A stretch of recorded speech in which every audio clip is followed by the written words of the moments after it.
So if you have not seen this viral interview with Briahna Joy Gray and Bethany, I forgot your last name, hun. Hold on. Mandel. This interview with Briahna Joy Gray and Bethany Mandel about woke culture, you are going to see it now. So Bethany Mandel is a co-author of a book called Stolen Youth. So she really gets into this idea of wokeism. We're going to actually go back after this video and I'm going to show you where woke actually came from. And I think you'll see how it's been used differently today compared to how it was before. But this was a very telling moment. I think we need to talk about it because I think Bree did something really great here where she said, or she did ask her, can you define that? And I think that was an important question to ask because it does mean different things to different people. And you'll see what I mean after I show you this clip and I show you the history of the word woke. So let's go ahead and dive in here. Get ready for a fun time. In their new book, Stolen Youth, How Radicals Are Erasing Innocence and Indoctrinating a Generation, authors Bethany Mandel and Carol Markowitz make the argument that progressives are waging a battle on the American family and indoctrinating youth in politics, education, medicine, mental health, and even entertainment. The authors say that this is no longer a healthy or happy environment for these children. Co-author of Stolen Youth, Bethany Mandel, joins us now to discuss. Welcome, Bethany. Hi, thank you for having me. So help us understand, what do you see as what's going on with the left or progressives' attack on youth today? Yeah, absolutely. So the crux of the argument of the book is that there is sort of a woke reimagining of our society, and it's happening in a lot of different ways in a lot of different areas of our lives. And there's been a lot of attention, justifiably, on corporations, in media, but there hasn't been a lot of focus, if any, on sort of the youngest generation. And so Carol and I wanted to talk a lot about, how this sort of interferes with childhood as it's happening in America right now. There's a lot of chatter about what's happening on college campuses, but not enough about children. So a lot of people right now are paying special attention to this supposed mental health crisis among young people, especially teenage girls, self-report, a lot of misery, frankly. I'm seeing people blame various things. A lot of people say it's social media or their cell phones. I think obviously the mental health was going to be impacted by COVID and everything being shut down and kids having their social lives and their school lives so disrupted for so long. Does your book talk about the sadness that young people are feeling and identify a culprit and hopefully a solution? First thing, I think Robbie got new glasses or different glasses. Two, I think he brings up a good point here about social media. And when we were locked down, at least my state was locked down, it was like that was all you had at that point in time was just social media and online conversations, which is not the same as having conversations with people in person. And yeah, there was a lot more time being spent online. I would say so. Like TikTok got way more views during that time than it did previously. So I think, when you are on social media all day, and I've said this before, that can have a toll on your mental health. There are different things. Facebook, everybody's having a great family and a great life. Everyone on Facebook is having the perfect day. You guys ever notice this? Like people aren't on Facebook saying, so-and-so just punched me in the face, or they're not on Facebook saying like, my husband gets on my nerves. I wish he would just go away. Like you don't see those things for the most part. You see like this picture perfect life, and it can make some people feel like if their life isn't that way, then they should try to make it that way, not realizing that people are posting their best selves on Facebook. Whereas on the other hand, on Twitter, people just let loose, right? Like Twitter, on the other hand, can also be negative in a different way because it's people coming out of nowhere. There's a lot of trolls like on Twitter, and people can just so sometimes it's good to take breaks from social media. So I thought that was a good thing that he brought that up. It can have an effect on your mental health. It does. So, I mean, there isn't an easy answer. And I think that the reason why, especially young girls, are feeling as distraught as they are is multifaceted. And a lot of what you hit is behind their sort of ever growing misery. But there's another sort of aspect that I think hasn't been talked about enough, and something that we hit on a lot in our book. And it's sort of this martyrdom complex that a lot of young people are encouraged to adopt. And so, you kind of gain points among your peers when you talk about your mental illness, about your victimhood. And so one of the examples that I heard from. Is that true? I don't have kids.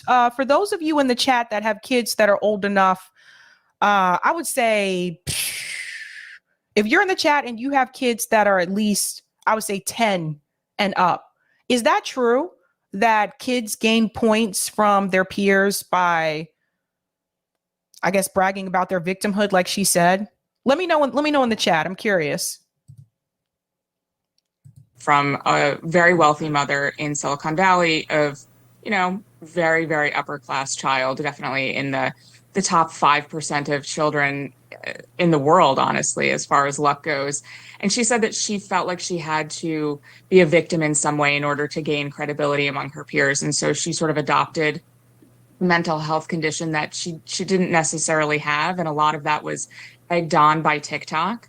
There's been a lot of these kinds of things that have been written about as far as Tourette's syndrome goes, but she sort of just adopted this victimhood, and then sort of it spiraled. And when you tell yourself something enough times, this is sort of cognitive behavioral therapy, when you tell yourself something enough times, it manifests in some truth. And so we talk about that. We talk about the loss of resiliency for this generation, but the depression that a lot of young people are facing, again, it's mostly young girls, has a lot of culprits.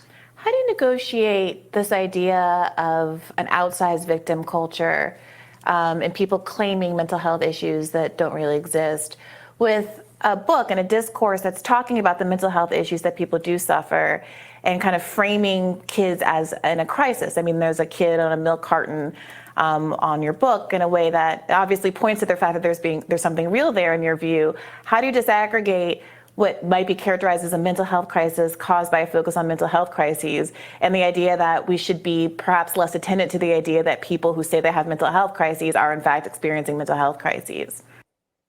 We'll get to that point in just a second. This is a good question. Thank you so much for asking this question, Mafik. Why are kids on social media in the first place? They should be playing outside. Oh, Mafik, maybe you're from my generation. I grew up playing outside. And it's really interesting. I never see kids outside. I never see kids playing outside these days.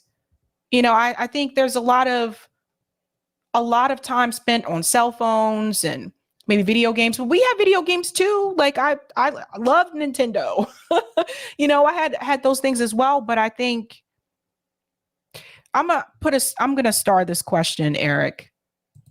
That's something we really need to think about, you guys. I want us to think about that. Why are they on social media in the first place? But let's get back to the mental health issue. Sorry.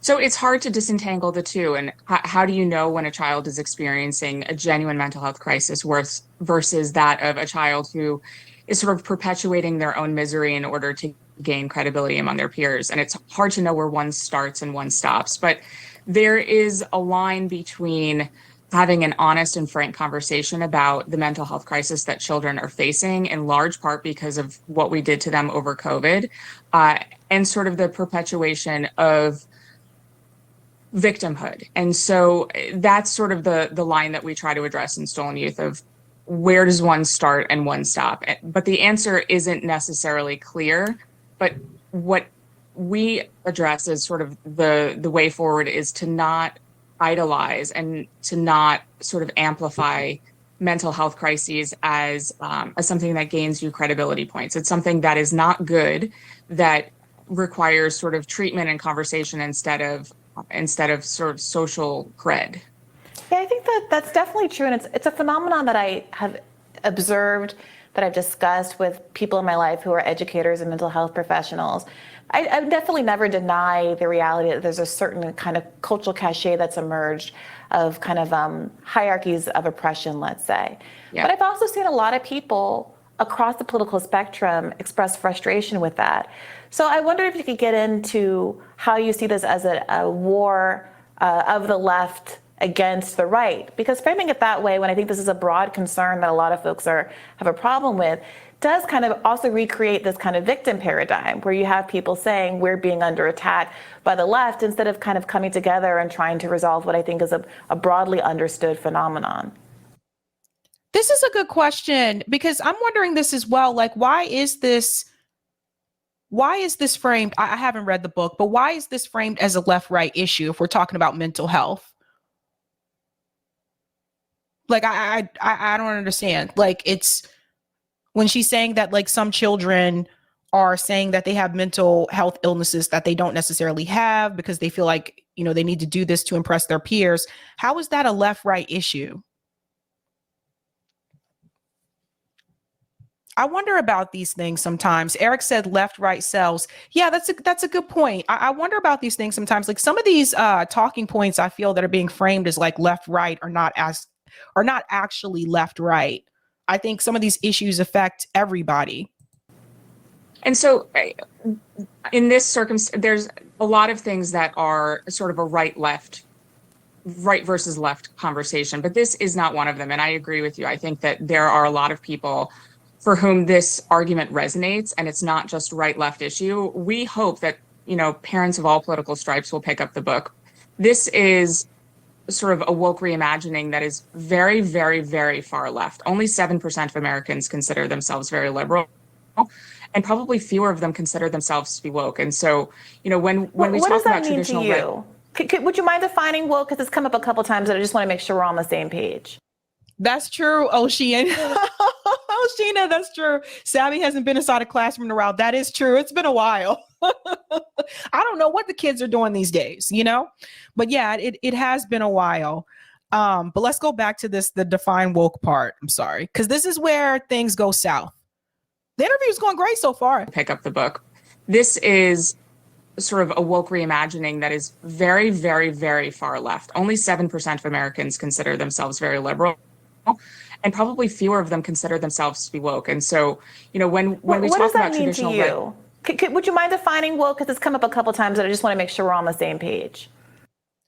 Uh-oh. So this is where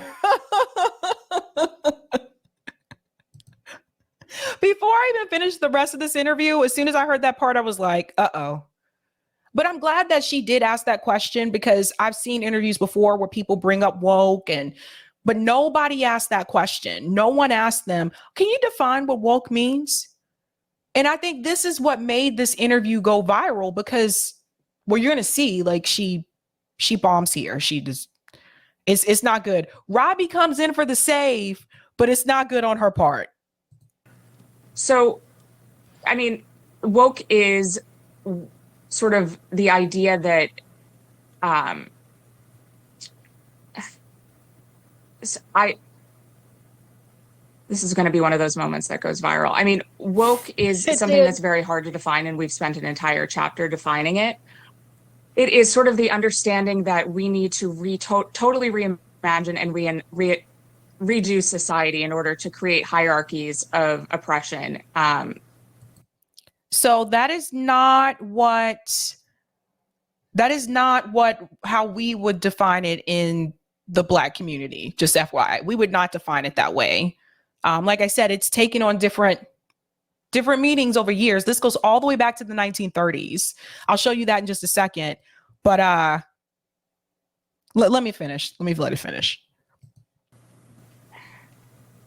Sorry, it's hard to explain in a 15-second soundbite. Yeah, look, your time. I mean, it's one of those things that I mean, everybody is weighing against wokeness. We do some of it on this show as well. It's definitely something, you know what it is when you see it, but is it, Robbie? Yeah. It is. Will you define wokeness then? I would say it's the tendency to punish people formally or often informally for expressing ideas using language specifically that is very new, that no one would have objected to like 5 seconds ago. So it's easier to come up with examples like, punishing people for using the wrong pronouns or identifying structures of that kind. I would say it's the system of doing actual censorship.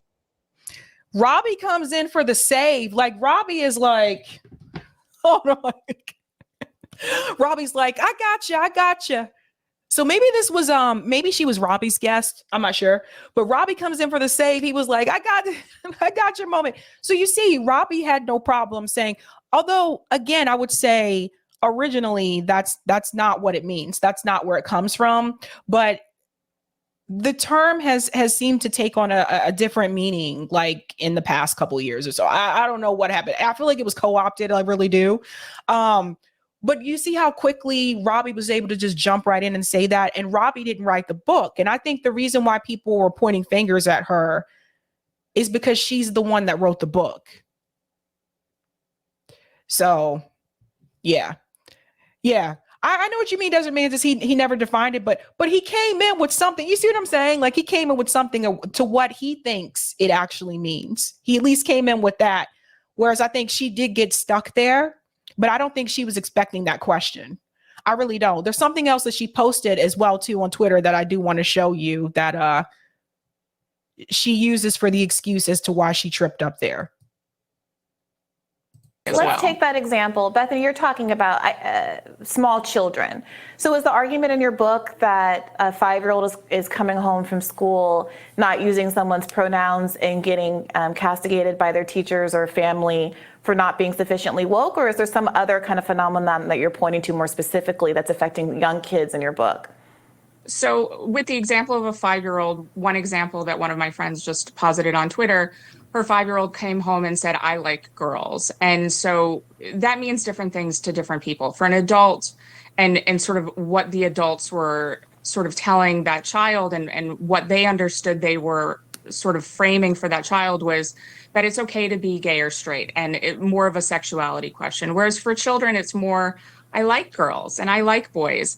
And the way that this is sort of targeting children it comes up a lot in children's literature and children's movies. And so there's a lot of sort of hypersexualization of the content that's being fed to children that isn't necessarily age appropriate. And I would argue probably 95% of parents would argue that they don't want their children at a drag queen story hour or reading a book about sort of one book was How Mamas Love Their Babies, and it was about how sex workers are wonderful parents, and sort of tries to foster acceptance for all different, jobs or professions. But for children, that's not an appropriate message to hear, that there are women who are dancing for money and that's how they that's how they support their families. And so this is sort of the forced conformity that a lot of people on the left, sort of on the woke side, are sort of forcing on parents and children to say, this is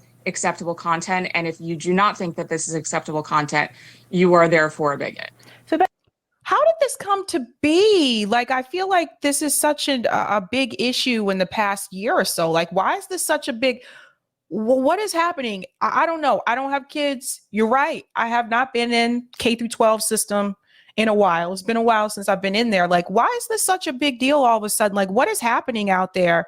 Tina Turner used to refer to, for the women who dance for money, she used to refer to them as a private dancer. She did. She said, I'm your private dancer. That's what she used to call it. But I don't understand why this is such a big issue within the past year all of a sudden. Bethany, I saw that tweet that you mentioned. It was someone who said, I was recently at my friend's son's 8th birthday party. I was chatting with one of the moms, and she said that her 5-year-old daughter came home from school and said she likes girls, and that her teacher said that's okay. So the response seems to have been that's okay, without more editorializing about whether it's sexual or not. Although you quote tweeted it saying, talking about sexuality with young children weird again, make that weird again. Yeah. Without more, it does seem like that's just that's fine and let it go, and we'll see if she grows up and is actually lesbian or she just likes hanging out with her friend Crystal. So what would you prefer a parent do? What do we think is the appropriate course of action there to tell a kid it's not okay to like girls? No, so the rest of that tweet said, the mother was complaining that this is kind of constant messaging that's happening at the school. And this is something that a lot of parents are feeling very frustrated about, that it feels like a death from a thousand cuts. It's just constant messaging about sexuality. Is that true? For the parents in the chat, is that true? Is that what's happening in K through 12 right now, where it's constant messaging about sexuality? Let me know for those of you who have kids. Because I don't hear about these things. Like, even for like my friends that do have kids, I never hear these conversations from them. They have never said this to me. I don't hear about it unless it's on like independent media or mainstream media. That's usually where I hear about these things. I see different answers in the chat. No. Most people are saying no. Donna said yes. Leroy said that's false. Cuquita said no. I'm getting a mixture of responses here. Ted said, don't know, my kids are out of college. There you go, Ted. Empty nester. Thomas said, no, not true. I have kids in elementary school. Okay. Brady said it's reactionary. Danny, you have nieces and nephews, Sabby. Yeah, but they don't talk about, I have not heard any of this. That's why it's like, all right, we'll continue. Children for whom they have two moms and two dads, single parent households led by mothers, single parent households led by fathers. That is an appropriate conversation to have with a child, that adults have different sexuality and all of that is okay. And it is okay because it happens. This is life. But there's a difference, and this is the line that we were trying to draw between having adults have conversation about their own sexuality and assigning a sexuality for a child. And this is where we draw the line, where we say, don't sexualize children because they do not yet have a sexual identity. Yeah, just in this example, it doesn't seem, from that person's tweet thread, it doesn't seem like there was especially more. And I think that that's part of the concern. I would agree that there's a lot of messaging in school that I, as a leftist, don't agree with, that I find to be quite conservative. But I think there's an interesting question to be had about what role it is for parents in their home to offer correctives, and whether or not we're actually advocating in school for people to be told, no, it actually isn't okay when these kinds of issues arise, because to your point, some people, the world is what it is, and people are gay, and people do have gay parents in schools, and people do have single parents in schools, and all those kinds of things. But I really appreciate your generosity in talking about this tough subject with us. Yeah, I don't know, you guys. Like, I really don't, like, I'm telling you, like, outside of like media, the news, I don't hear about this at all. Like, my friends have never said this to me, like those that have kids. But Bethany did provide a bit of a backstory. Now, this is the part that's pretty funny, because she wanted to make excuses as for why she felt she couldn't define woke. She said a bit of a backstory. Wait for it, ladies and gentlemen. Just before we went on air, Briahna Joy Gray on a hot mic, I heard her demeaning parenting in general in colorful and nasty terms, stating parents only have kids in order to perpetuate their own narcissism. Robbie responded, there are some good ones and some bad ones. So that prevented you from answering the question about what? I don't understand. So what? I've gone on to shows before where I'm backstage, like you guys can't see me, but the host can see me before they let me come on. There are going to be things that you hear sometimes. So what? But what does that have to do with you answering that one question? I don't understand. She goes on to say, as a mom of 6, including a newborn, this threw me off just a bit. Not an excuse, just a reality. I'm human. As for wokeness, here's an actual definition. a radical system suggesting that our institutions are built around discrimination and claiming that all disparity is a result of that discrimination. It seeks a radical redefinition of society in which equality of group result is the end point, enforced by an angry mob. So let's talk about where woke came from, because I think it's important to share this. Listen to this. Now, this is from What is the History of the Term Woke from the Conscious Communicators. Listen to this, and I'm going to show you a short article that also gives a little bit more insight into the backstory. Here's another question for Janet. Okay, Janet. Ready. Conservative political figures have been quoting Martin Luther King Jr.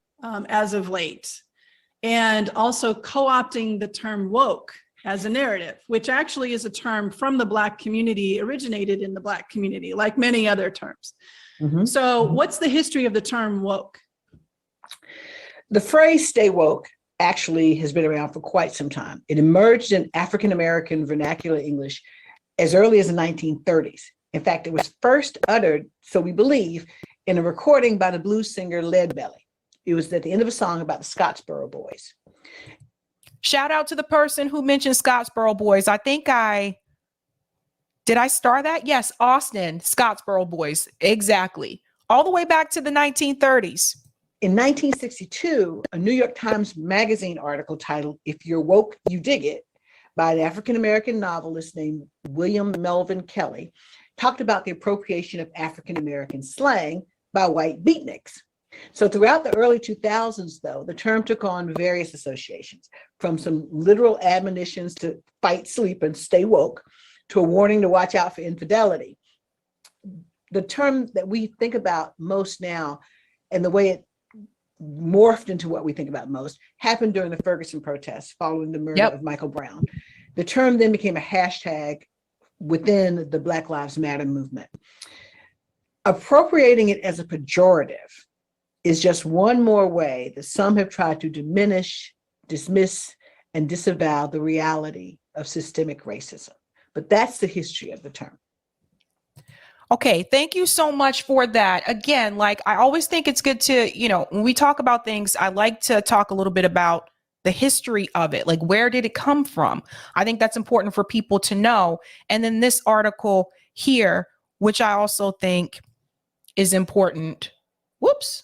I'm not going to read the entire article, but there's one piece that I want to highlight: where woke came from and why marketers should think twice before jumping on the social activism bandwagon. This was written in 2019, but this piece right here, first used in the 1940s, the term woke has resurfaced in recent years as a concept that symbolizes awareness of social issues and movement against injustice, inequality, and prejudice. But popularity has diluted its meaning, and the idea has been cynically applied to everything from soft drink to razors, attracting criticism if too liberally applied. Being woke was originally associated with Black Americans fighting racism, but has been appropriated by other activist groups, taking it from awareness and Blackness to a colorless and timeless phenomenon. So just a little bit of the backstory there for you guys, so you understand, where that's coming from. So I think that's important for people to see. But yes, that video did go viral on Twitter, and I think MSNBC covered it as well. Case Study QB has a clip of it. Yes, MSNBC also covered that segment. So yeah. So I don't know. I don't know, you guys. Like I said, I don't hear about these things, but I also don't have kids. That's why I asked you guys. That's why